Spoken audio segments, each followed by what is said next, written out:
I never thought I'd be swiping right at 63 years old.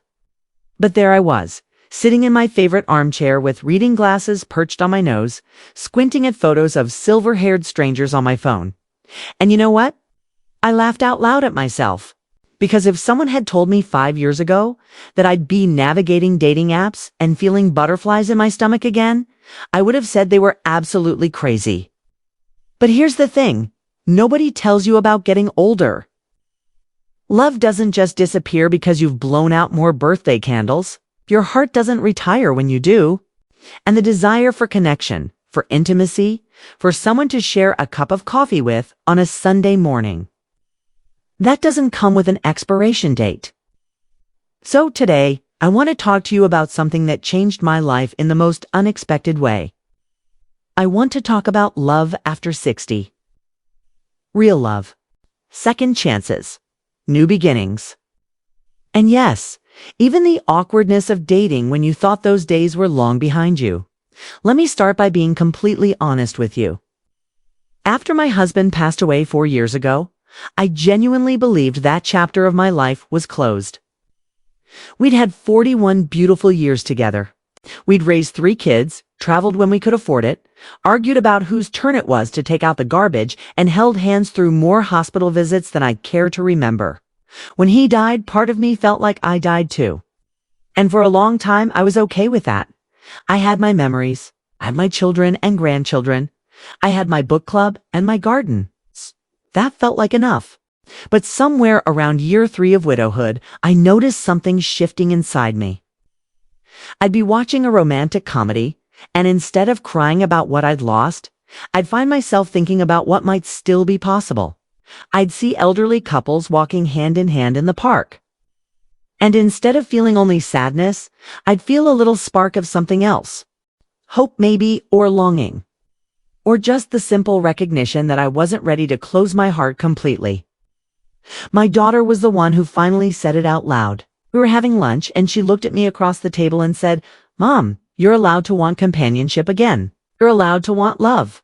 And I cried right there in the middle of that restaurant because I'd been waiting for someone to give me permission. Isn't that strange? At 60 years old, waiting for permission to feel alive again. Now, let me tell you, deciding you're ready for love and actually putting yourself out there are 2 wildly different things. Because dating after 60 is not like dating in your 20s or 30s, or even 40s. Everything has changed. I mean, everything. First of all, there are the dating apps. When I was young, you met people at work, through friends, at church, or at community events. The most technological it got was a newspaper personal ad. Now, you're supposed to create a profile, choose flattering photos, write something witty and brief about yourself, and then swipe through endless options like you're shopping for shoes online. It felt completely absurd, but also, secretly, a little bit exciting. I spent an entire weekend working on my profile. I asked my granddaughter to help me pick photos. She kept saying things like, "Grandma, you need to show your personality, and this one makes you look approachable." I had no idea what that meant, but I trusted her. We chose a picture of me laughing at a family barbecue. It's one of me hiking last summer because apparently being active is important to mention. And one that my son-in-law took of me reading on my porch that I thought made me look thoughtful.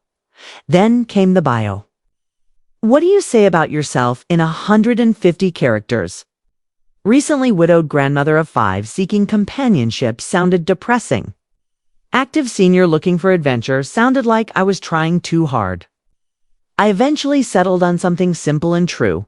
Coffee lover, avid reader, believer in second chances. Looking for someone to share the next chapter with. My granddaughter approved. The first few weeks of online dating were honestly hilarious, and I mean that in the best and worst ways. I got messages from men whose profile pictures were clearly from 30 years ago. I encountered profiles where the bio said, "I don't like drama," which my divorced friend informed me is actually a red flag. I had conversations that fizzled out after 2 messages, and I went on a few first dates that made me wonder if I made a terrible mistake. There was the gentleman who spent the entire coffee date talking about his model train collection. For 90 minutes, without asking me a single question about myself. There was the man who showed up wearing a shirt with his ex-wife's face crossed out on it, and he thought that was funny. And there was the lovely widower who cried for 45 minutes about his late wife. And I ended up comforting him even though I'd just met him. I called my daughter after that date and said, "I'm done. This is ridiculous. I'm too old for this nonsense." And she said something that stuck with me. She said, "Mom, dating has always been ridiculous at any age. The only difference is you're wiser now. You know what you want. You know what you won't tolerate. And you don't have time to waste on people who don't see your value." She was right, of course, because here's what I've learned about dating after 60. We're not the same people we were in our youth. We've lived entire lives. We've experienced loss and joy and disappointment and triumph. We know ourselves in ways we never did at 25. And that's actually a tremendous advantage. I wasn't looking for someone to complete me. I was already complete. I wasn't looking for someone to save me or fix me or give my life meaning. My life already had meaning.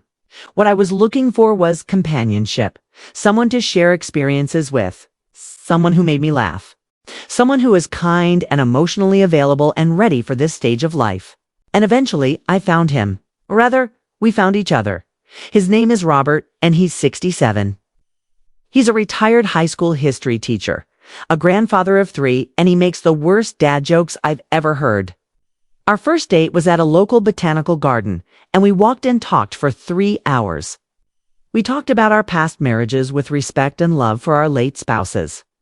We talked about our children and our fears about aging and our favorite books. And when he walked me to my car, he didn't try to kiss me. He just smiled and said, "I'd really like to see you again." That was 8 months ago. And I want to tell you something important. This relationship is different from my marriage, and that's okay. That's actually beautiful. I'm not trying to recreate what I had before. I'm creating something new, something that fits who I am now. Robert and I take things slow. We have dinner twice a week. We text each other good morning and good night. We've introduced each other to our families. And yes, we're intimate. Because let me address something that people don't talk about enough. Physical intimacy doesn't end at 60. The desire for touch, for closeness, for physical connection, that's part of being human at any age. Is it different than it was in my 30s?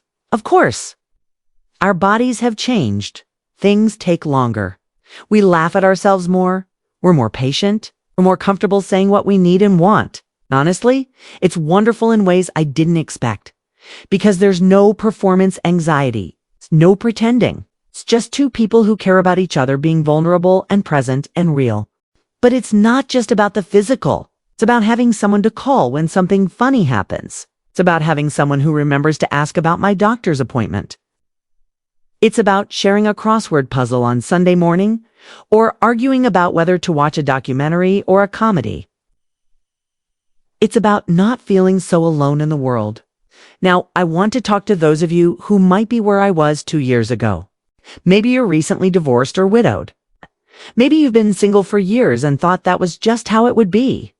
Maybe you're in a loveless marriage and wondering if it's too late to find something better. Maybe you're just curious about what's possible. Let me tell you what I wish someone had told me. You are not too old. You are not past your prime. You are not being silly or desperate or foolish for wanting love. You are being human. And you deserve connection and companionship, and yes, romance, regardless of your age. But here's the other truth. You have to be ready. And being ready means different things for different people. For me, it meant truly processing my grief. It meant being comfortable being alone before I could be comfortable with someone else. It meant doing the work to know what I wanted and what I wouldn't compromise on. It also meant letting go of some outdated ideas about age and attractiveness. Society tells us that older people, especially older women, become invisible. That we're no longer desirable or attractive or worthy of romantic attention. And I have to tell you, that's complete garbage. Because here's what's actually attractive at any age: confidence, kindness, a sense of humor, intelligence, compassion, someone who knows who they are and isn't apologizing for it. I'm not trying to look 40. I look 63 and I look good at 63. I have laugh lines and gray hair and a body that's softer than it used to be. And Robert looks at me like I'm beautiful. Because I am. And so are you. If you're thinking about putting yourself out there, here's my practical advice. First, be honest about what you want. If you're looking for marriage, say that. If you just want companionship and friendship, say that. Don't waste anyone's time, including your own. Second, be yourself. Don't try to be who you think someone wants. The right person will love you for exactly who you are, quirks and all. Third, be safe. Meet in public places. Tell someone where you're going. Video chat before meeting in person. Trust your instincts. Something feels off? It probably is. Fourth, don't settle. Just because we're older doesn't mean we should accept less than we deserve. You deserve respect. You deserve kindness. You deserve someone who's excited to see you and makes you feel valued. And fifth, keep your sense of humor. Dating is weird and awkward and sometimes frustrating at any age. Laugh at the bad dates. They make great stories. Laugh at yourself when you accidentally send a text to the wrong person or show up to a date with your shirt on inside out, which I absolutely did once. It's all part of the adventure. But maybe most importantly, know that being in a relationship isn't the only way to have a fulfilling life after 60. Some of you might be perfectly happy being single, and that's beautiful too. The goal isn't to couple up because society expects it. The goal is to live authentically, to pursue what brings you joy, to stay connected to people and experiences and growth. For me, finding Robert has been a gift I didn't expect. But even if I hadn't found him, I'd still be okay. Because I rediscovered something even more important than romantic love. I rediscovered myself. I remembered that I'm more than someone's wife or mother or grandmother. I am a whole person with desires and dreams and things I still want to do and see and experience. Love after 60 taught me that life is untover just because you've alived a lot of it already. Every day is a chance to surprise yourself. Every day is a chance to try something new. Every day is a chance to open your heart just a little bit wider. So if you're watching this and you're wondering if it's too late for you, let me say this clearly. It's not.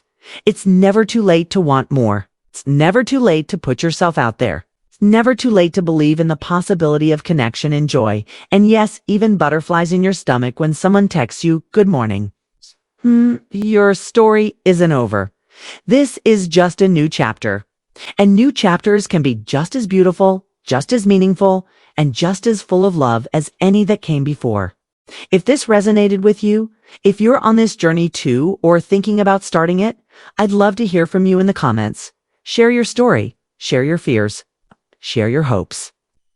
Because we're all in this together, navigating this beautiful, complicated, surprising thing called life after 60. And please, if you enjoyed this conversation, hit that subscribe button. Because I'm going to keep showing up here, sharing real talk about life and love and everything in between. No sugarcoating.